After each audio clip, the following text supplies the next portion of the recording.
Hey everybody, welcome back to Music Essentials. Today we're going to be covering some more musical terms that we haven't talked about yet. We've basically talked about rhythm and pitch so far, but there's a lot more to music, and so today we're going to cover some more of those terms, so let's go! Okay, so the first thing we're going to talk about today is key signatures. We've talked about time signatures, which is the numbers that come at the beginning of the piece that tell you the meter, but the key signature also is very important. You find it at the beginning of the piece, and it has either sharps or flats or no sharps or flats to tell you the key of the piece. Now, there's a whole circle of fifths that we could talk about. The most important thing to know about the key signature is that the sharps and flats that are shown there are used throughout the entire piece. So for example, if you have a B flat in the key signature, that means every time you see the note B in a piece, that B will be flatted.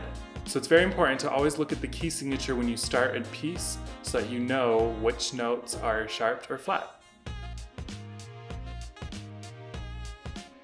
Next we have the natural sign.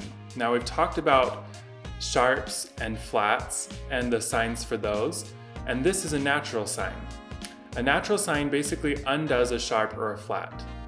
So if you have, for example, in the key signature, a B flat, but then you come across a note B with the natural sign next to it, that undoes the B flat and makes it just a normal B. One thing to know about any accidental, either sharp, flat, or natural sign, is that it's valid for just that measure, unless if it's in the key signature.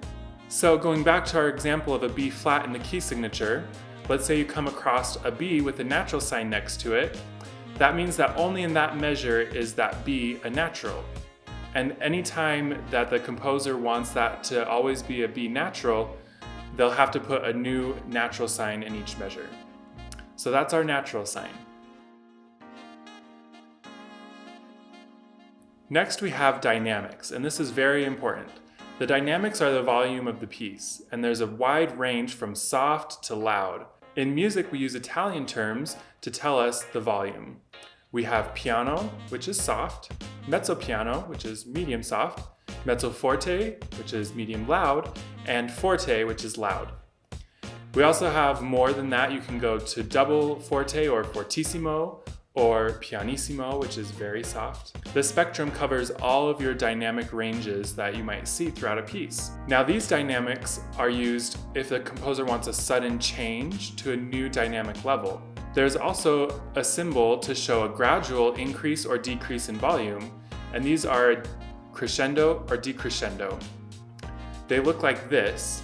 Now these signs mean that you gradually get louder or softer, and a lot of times you'll see what dynamic level you start at the beginning and at the end of that crescendo or decrescendo.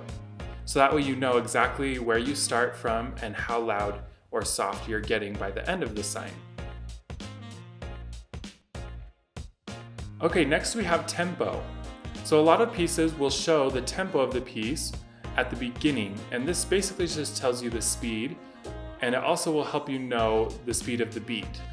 So a lot of times you'll see either quarter note equals 60 or quarter note equals 100. And that's the number of beats per minute. So if you have quarter note equals 100, that means there's 100 quarter notes in 1 minute. That basically just helps you know how fast the piece is going. Now you could use a metronome, which will click the beat for you, and you can set it to whatever tempo the composer indicates in the score. Now if the composer wants to change the tempo or just alter it a little bit here and there, they can use other things such as a ritardando or a rit, or an accelerando or accel. A ritardando slows down and an accelerando speeds up. If you have one of these and the composer only wants it for a short time, they'll start, for example, by saying rit, and you'll start to slow down, and then you'll see a tempo, which means back to the normal tempo.